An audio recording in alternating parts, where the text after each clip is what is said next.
How's it going, guys? I'm out here in the middle of the road, the middle of the highway, in the middle of nowhere. I got a super fun story for you. Just first of all, just get a load of how beautiful it is out here real quick.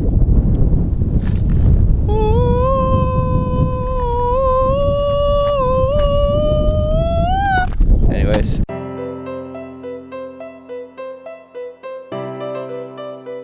So, I've got a very fun story for you guys. Last week, or was it 2 weeks ago now? It might have been 2 weeks ago now. I was sitting out on my deck, as I am wont to do, and I heard a funny little squeaking noise coming out of the bush nearby. So earlier that day, I was also sitting out on my deck. I like to sit out on my deck. And I heard this funny sound coming from the same trees, and it was like a wah, wah, wah sound. Wah, wah, wah. Kind of like that. And I was like, what the world is that?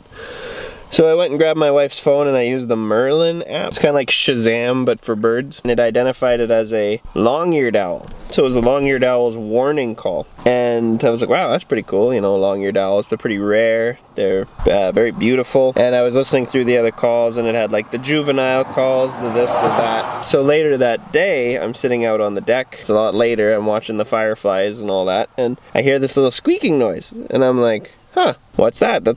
It sounded like the juvenile calls that I had just heard. So I grabbed my camera and lo and behold, it was a little juvenile long-eared owlet. And I mean, at the time I could only assume it was the long-eared owl because I'd caught the parent on the Sound ID app. So anyways, I found him there and I was like, well, you know, I mean, Mother Nature knows best, I suppose. So I'll just leave him here and maybe I'll check on him in the morning. Well, it turns out Mother Nature does not always know best, because that night there was a terrible storm, huge downpour. The next morning I go and I check on the owl and he is dead. He looks dead. He's like sprawled out, completely soaked, eyes closed, immobile. And I was just like, oh man, and I was kicking myself because I was like, I totally could have rescued him, you know, yesterday if I'd known he was in danger. And then I remembered I had read somewhere that the same quality that makes owls' flight silent also makes them extremely vulnerable to water logging. So I brought it into the house and I wrapped it up in a little, like a microfiber towel. Then I noticed there was something in his ears, I think it was his left ear, or as I would call it, his top ear. Another funny thing about owls is their ears are extremely asymmetrical. So the one sits kind of almost at the top of its head like this, and the other one is down kind of like by its cheekbone like this, and I guess that just helps them to triangulate and locate their prey at night, which is super cool. So anyways, his top left ear was full of like eggs, bug eggs of some kind. Like a fly or something went and laid a bunch of eggs in his ear. So poor guy. I was on the phone with the raptor shelter and I used water, and then they said I could use a little bit of hydrogen peroxide, so I did a drop of hydrogen peroxide and that caused a lot of bubbling in there. I could tell that it was infected. I had CC look up if ivermectin works to kill maggots, and sure enough it does kill maggots, and so I just literally squirted a few droplets of ivermectin into its ear. The really buried eggs, that caused them to get loose and to float out, hopefully because they all died. They must have all died because he's alive. I got him here, I'll introduce you in a second. He's right in this diaper box. So anyways, got all that out of his ear. As the day went by, he got healthier and healthier. Finally, by the end of the day, I was like wanting to feed him something. And if you look up online, what do owls eat? Everything you see is just like, don't feed him, don't feed him. Don't feed him anything, don't you dare. They have an incredibly complex diet that's full of nutritional needs and necessities and blah, blah, blah. It's mice. They eat mice. They eat pure mice. And so I literally set out some mouse traps in my well shed because I know we've got so much mice on the property. That's probably why the owls live there. That's an abundance of food. Caught a mouse, And I literally took a pair of scissors. It's kind of gross, but I took a pair of scissors and I just cut the dead mouse up with the scissors and took tweezers and fed it to the owl. That got weird as in I can't believe I'm doing this. But I have done weirder things probably. Well, actually this is maybe one of the weirdest things I've ever done.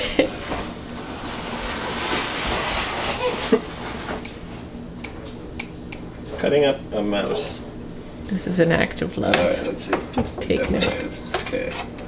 So I heard tell that you gotta give them everything. Don't hiss at me, man. You don't even know what you got coming. Some premium deer mouse. He's just waiting patiently. Oh, look at that. Look at that. Oh, yeah. Heck yeah, dude. Heck yeah. We're gonna nurse you back to health, dude. He's so happy. Oh, he's tired.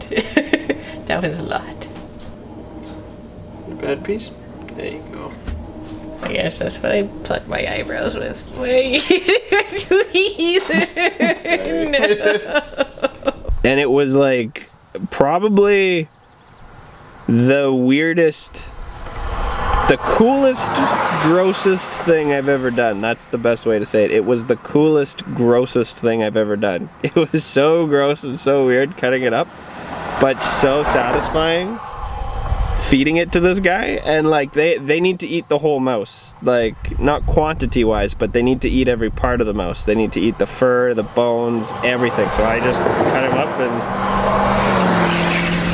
he was eating, you know, he was eating the tail, he was eating the feet, he was eating the brains, it was just everything. He was eating it up and loving it. And so that was amazing. So that was by the end of day 1. And so he had gone from like absolute brink of death to like awake and eating. And then the next day, I fed him another mouse in the morning and we dropped him off at the raptor shelter. And when I dropped him off, I told them kind of what I had done for his treatments so far, and they said, great job. I guess ivermectin's actually something that they probably would have used. Commended me for being a good owl mama. And I said, who? Me?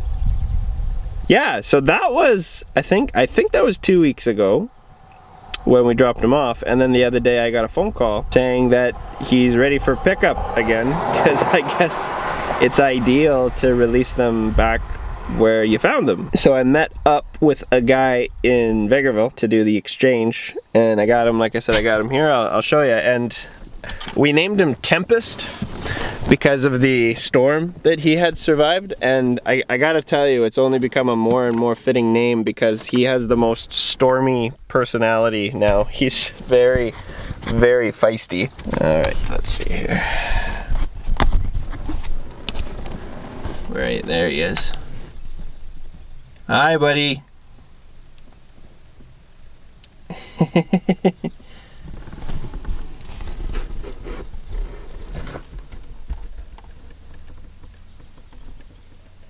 That's the story. Pretty fun, pretty exciting.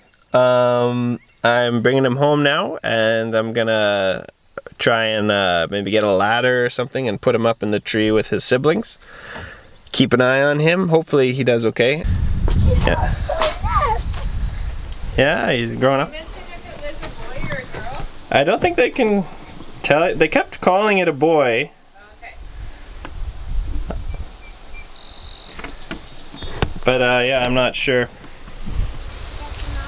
Oh, there he is. Okay, yeah, there's his sibling up in the tree. He's looking pretty big, so I'm gonna try and get him up in that tree. There is the plan. So we'll see what. Is it the mom? I'm gonna try and put him up there with his brother or sister.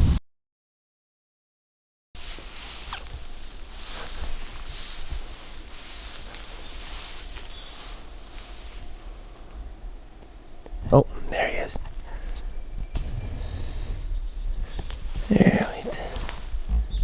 There he is. There's our boy. At least we think he's a boy. We actually still don't know for sure. So it's funny, my wife was recording me putting him up in the tree when we brought him home. But something must have happened. Either it wasn't recording or it got deleted or something. I don't know. But anyways, basically what happened was I brought him back, and I did try to put him in the tree with his siblings, which was over here. And I think his siblings, well, they were just up here, but I don't see them now. It's funny, they keep hopping all over the place. But anyways, so I was trying to put him up in these trees over here, but he kept jumping down onto the ground over and over and over again. And I was like, oh man, he's gonna get eaten by the dog. He's gonna jump down and get killed by the dog. So I put him in the box again, and I fed him 2 more mice. And I was like, oh, I don't know what I'm gonna do, man. Like, I don't think he's gonna make it. Like, he's like forgotten how to be an owl, it seems. So the next day I didn't give him a mouse. My test was I wanted to see if he would call for food from his mother. And so the next night I put him here on this tree branch here, and just left him here to see what would happen. And he climbed up the tree, and then he kind of made his way up there somehow.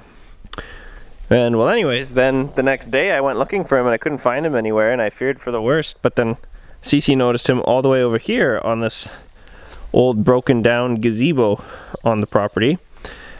And I was like, oh my goodness, how did he get all the way over there? So since then, he's gone up. He went up this tree, and now he's over in, wait, I think I can see him from here. Yeah, now he's all the way over there. There we go. Yeah, hiding behind the branches. Anyway, so he's moving around like a champion. And last night, Cece and I, we were watching him, and when at about 10:30, him and his siblings all started calling for food, and we were glad. That was the first time we heard him call for food, and it was really beautiful. We actually got to see his mother come and fly down and land on a branch nearby and listen for him, and then fly down and land right next to him on his branch. And I presume she gave him a mouse. Yeah, so everything's good. Happy ever after. He's thriving. He's been up there for a few days, and like I said, he's jumping from tree to tree. He's still very much the smallest of his siblings, but I think he's going to be just fine. I'll show you some. I took some pictures of his siblings from earlier here. I'll show you those. And I got a really cute video of when they were all in their nests. I was hooting at them and they were chirping back at me, so I'll show you that video. But anyways, guys, thanks for watching. Stay tuned for more weird little adventures, I guess. Bye bye.